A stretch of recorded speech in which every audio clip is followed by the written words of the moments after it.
Em 2022, o Brasil conquistou a segunda colocação entre os países que mais cobram impostos em todo o mundo, ficando apenas 1% abaixo do primeiro lugar. E no ano anterior, o Brasil aparece em último lugar com o pior retorno sobre impostos do planeta, o que levanta uma grande questão sobre o governo em si. Porque qual a lógica da população ser a que mais paga impostos em todo o mundo e, em contrapartida, a que menos vê esses impostos sendo retornado para elas?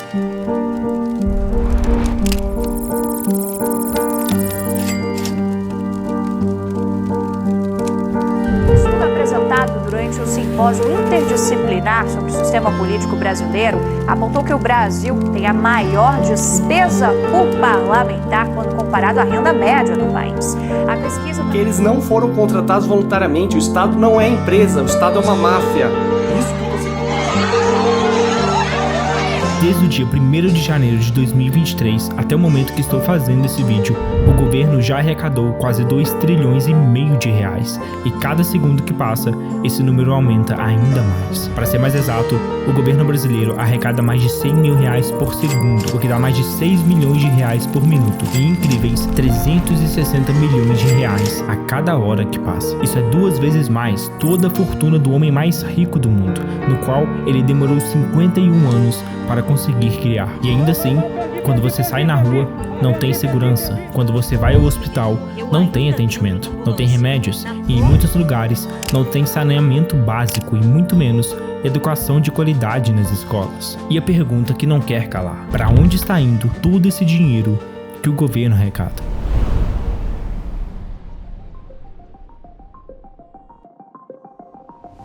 Máfia, nome dado a uma organização cujas atividades estão submetidas a uma direção de membros que ocorre de forma oculta e que repousa numa estratégia de infiltração na sociedade civil e nas instituições.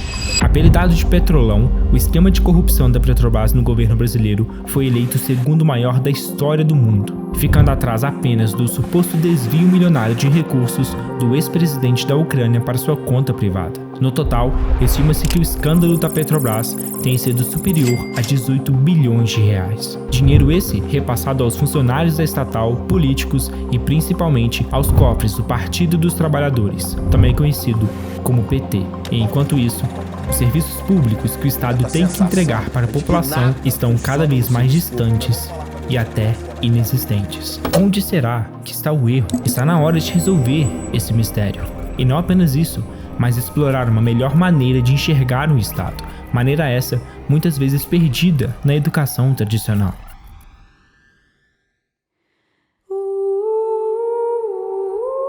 Uma pergunta: para que serve o Estado?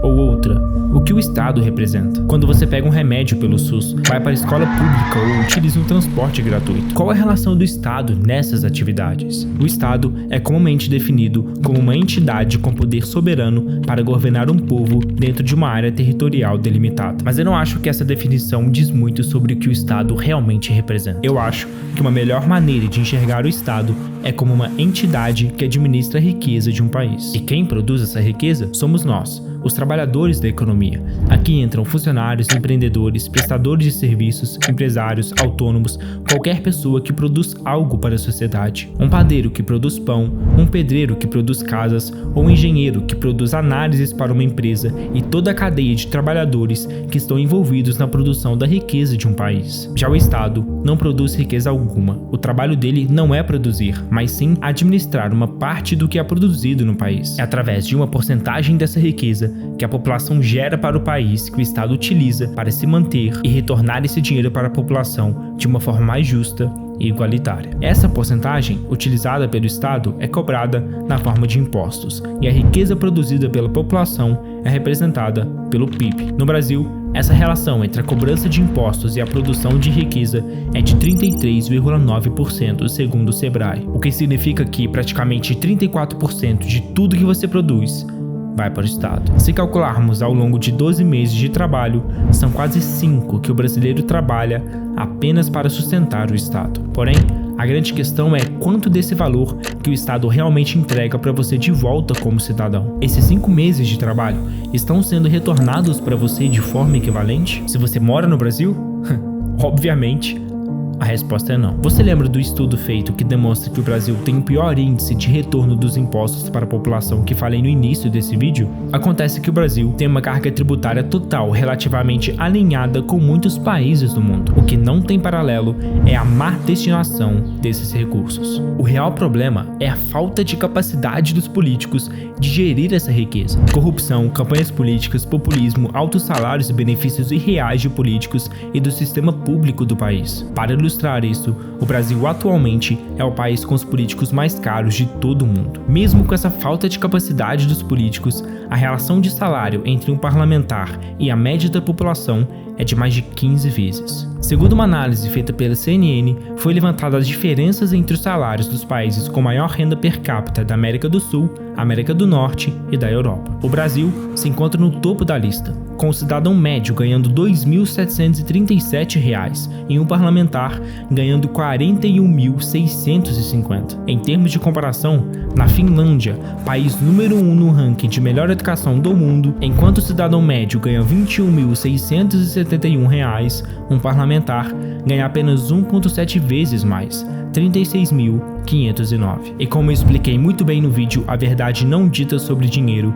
em um sistema capitalista, você é pago proporcionalmente ao valor percebido que você tem no mercado. Porém, estranhamente, essa premissa não se aplica quando se trata de políticos, pois, como eu disse, o Estado não produz nada, ele apenas administra a riqueza que a população gera. Mas isso não justifica a desigualdade imensa do salário de um parlamentar para o cidadão comum. Inconformado, eu fui atrás da resposta. Por que a diferença entre o salário de um parlamentar brasileiro é 15 vezes maior do que a de um cidadão comum? A maior desigualdade do mundo nesse aspecto. E as respostas que eu encontrei?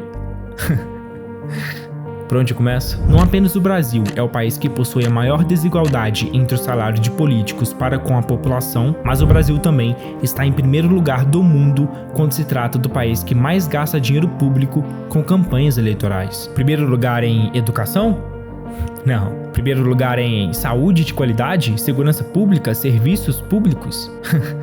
Sinceramente, eu não entendo. Se o Brasil fosse o país com a melhor educação pública, melhor sistema de saúde público e melhores serviços públicos de modo geral em todo o mundo, isso justificaria o Brasil ser o país que mais gasta dinheiro público com campanhas eleitorais, salários e benefícios para políticos. Mas quando você compara esses aspectos, o Brasil está nas últimas colocações. E qual será a justificativa que leva um país como o Brasil, que tem uma das maiores cargas tributárias do planeta, os políticos mais caros do planeta e ainda assim o retorno para a população é um dos menores já registrados?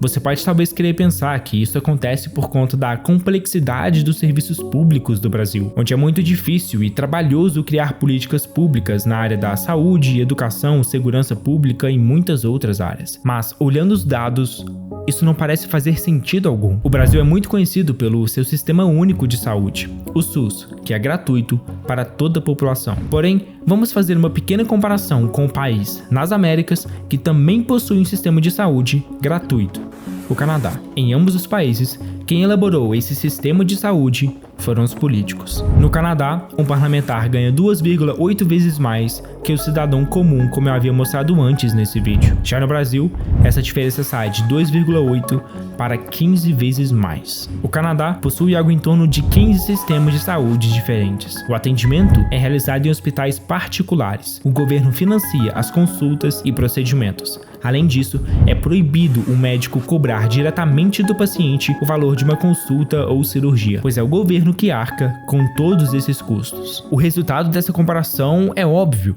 Qualquer brasileiro sabe que o atendimento de saúde em um hospital particular é infinitamente melhor do que o atendimento em um hospital público. E quando se trata do Brasil, mais de 200 mil mortes são causadas todos os anos por atendimentos de má qualidade e também pela falta dele. Olhando isso, é muito fácil e claro de se imaginar que o sistema de saúde do Canadá é muito superior ao do Brasil. E ainda assim, Os gastos públicos com os políticos do Brasil são mais de 50 vezes maiores do que os do Canadá. E quando se trata de carga tributária, o Brasil também tributa muito mais que o Canadá. O que nós podemos extrair disso é que, apesar de cobrar mais impostos sobre a população e pagar muito mais aos políticos, o Brasil entrega serviços públicos de qualidade muito inferior aos países que cobram menos impostos e pagam menos os seus servidores. Se considerarmos o mundo inteiro como um livre mercado e cada país se tratando de uma empresa ou instituição, o Brasil já teria ido à falência há muito tempo. A tendência do livre mercado é engolir instituições que cobram caro pelos seus serviços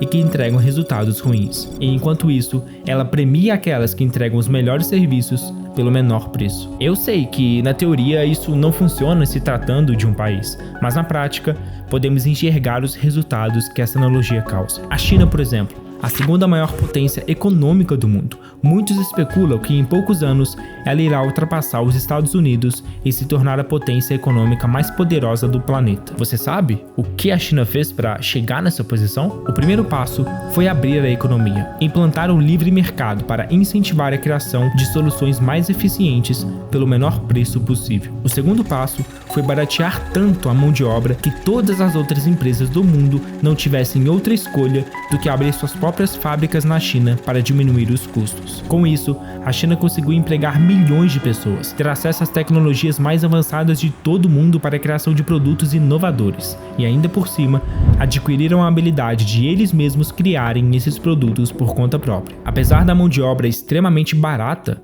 o livre mercado na economia salvou a China e a fez se tornar uma das maiores economias do mundo. Por outro lado, a quantidade imensa de regulações na economia brasileira está levando o país por água abaixo. As empresas estrangeiras estão cada vez mais desmotivadas de entrarem no Brasil. Um exemplo muito claro disso é o governo brasileiro pressionando a Uber para pagar R$1 bilhão em multa e ainda registrar a carteira de todos os seus motoristas ativos. Se você acha que a preocupação do governo é com os motoristas, você é muito ingênuo. Na carteira assinada, cerca de 50% do valor total do seu salário vai direto para o governo na forma de impostos. Então, para uma empresa contratar um funcionário de R$2.000, ela tem que pagar esses R$2.000 para o funcionário em forma de salário e mais R$1.000 para o governo na forma de impostos. Em empresas como a Uber, onde se é pago por produtividade e cada motorista ou entregador escolhe seu horário para trabalhar, isso não acontece. Nenhum dinheiro é repassado para o governo. Ele vai todo para os motoristas, entregadores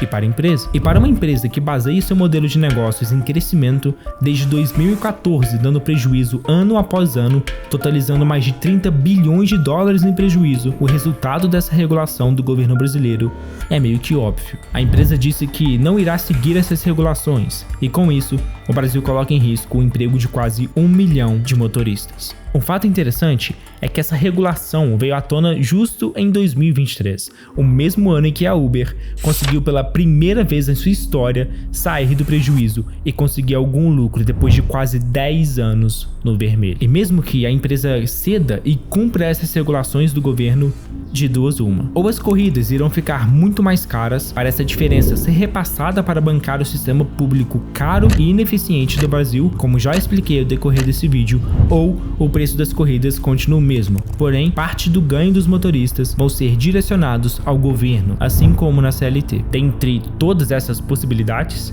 quem sai ganhando é o governo. Quando uma empresa tem prejuízo, o governo ganha dinheiro. Quando uma empresa tem lucro, o governo ganha dinheiro. Quando uma pessoa é contratada, o governo ganha dinheiro. Quando é demitida, o governo ganha dinheiro. Se uma pessoa nasce, o governo ganha dinheiro. Se uma pessoa morre, o governo ganha dinheiro. Não importa o que aconteça no Brasil, a única certeza que temos é que o governo vai ganhar dinheiro. E onde a recompensa por fazer trabalho nenhum é muito alta, a concorrência aumenta cada vez mais. É aqui que o conceito de máfia estatal entra. O incentivo para alguém se tornar político no Brasil é extremamente alto, e os que já estão no poder farão tudo o que estiver ao seu alcance para se manter lá. A corrupção no Brasil é uma das mais complexas do mundo. Estima-se que a corrupção no Brasil custe R$160 bilhões por ano, o que representa em média 8% de tudo que é produzido no país. Para termos de comparação, o Auxílio Brasil inteiro teve um custo estimado de 90 bilhões de reais. Se esses 160 bilhões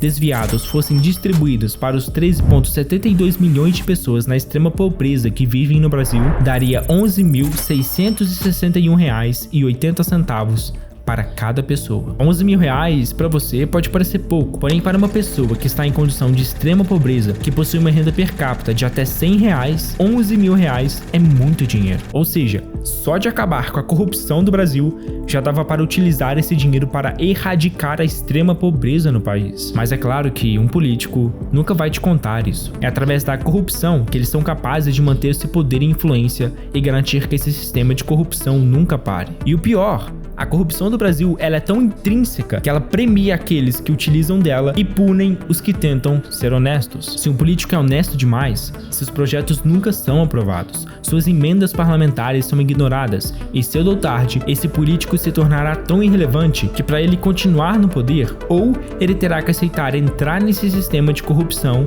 ou será esquecido e não irá conseguir se reeleger por conta de todos os projetos que não foram feitos. O sistema como um todo só funciona a favor dele mesmo. Citando o Capitão Nascimento do filme Tropa de Elite, o sistema é foda. Qual o outro lado? Não precisa ser assim.